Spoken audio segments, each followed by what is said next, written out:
as well as just talk a little bit more generic terms about some of the projects and new initiatives the Colorado Republican Party is working on, and particularly as it might may relate to you, to your upcoming campaigns, and to those candidates that you're going to be working with, for those of you who are here more from an activist or potential campaign manager perspective. This is, at least I've been involved with the Republican Party, like a lot of you have, for quite a number of years. I don't know if we've ever started this process of holding candidate and campaign manager training seminars of this kind of type this early in the cycle. And that's just really exciting to me, to see the level of engagement and enthusiasm from all of you to be a part of this process. So let me just again thank you for being a part of this and being willing to step forward. The Colorado Republican Party, we've got, no doubt, some interesting challenges that we're facing in the state, but also some tremendous opportunities.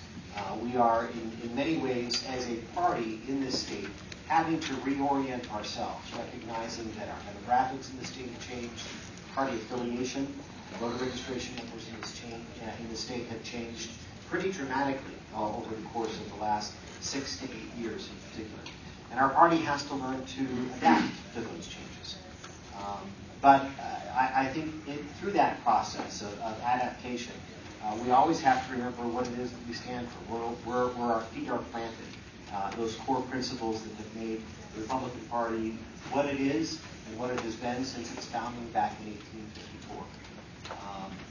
An important observation, though, is that despite those kind of permanent principles that we stand for as conservatives and as the conservative party, it's always important to be new and innovative with respect to how we're communicating and connecting with individuals. I came across a quote and read a lot from a gentleman by the name of William F. Buckley, who many of you are hopefully familiar with. William Buckley once observed that modern formulations are always required, even in defense of ancient truths. That's, I think, an important lesson for our Republican Party to keep in mind, that we have to find new and effective and persuasive ways of winning people to those principles that we believe in. I think in some ways, a lot of the phrases and the way that we talk about issues, we have to find better ways to talk about it. We all know when we say we're for limited government and we're for personal responsibility, but we have entire segments of our electorate that when we say those terms in that way, it sends a very different message, and it's not always one that invites people to join us or inspires confidence that we want to vote for us and for our candidates. And so those are some interesting challenges that we're facing. The party is working very diligently, very hard to really retool and reorient when it comes to some of these initiatives. I wanted to share with you just a few of them. One of them is training seminars, outreach efforts just like this, designed to try to put more tools, resources, information, and training into the hands of the people that need it, our candidates, our activists, and people that are going to be working to help them with that. We're also recognizing that the old model of running campaigns that has been really developed over maybe the last at least 30 years or so is not going to work anymore. Where the party as an organization, as an entity, sits on its hands through the primary while we beat up ourselves and bloody ourselves to death, and then dials up a get-out-the-vote operation in the final 2 or 3 months, oriented towards simply haranguing people with robo-dials and direct mail, no offense to the great experts we've got.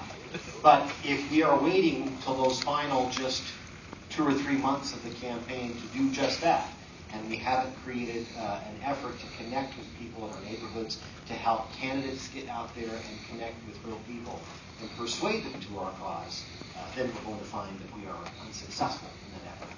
It's going to require a lot more efforts and investment of on-the-ground resources. So the party is retooling, moving towards hiring full-time regional field directors, opening up regional offices, working in much closer level with our candidates and our county party organizations than we have in the past. Often it has been the approach of the Republican Party when a candidate comes to me or my predecessor or to some of our local officers. They show up and they say, "I'm looking to run for office." And we say, "Congratulations. Good luck. We'll see you, on election day in November." So that's not the approach we can take anymore. We have to be prepared and able to provide a lot more tools and resources to help you do your job and help all of us as part of our Republican team be successful.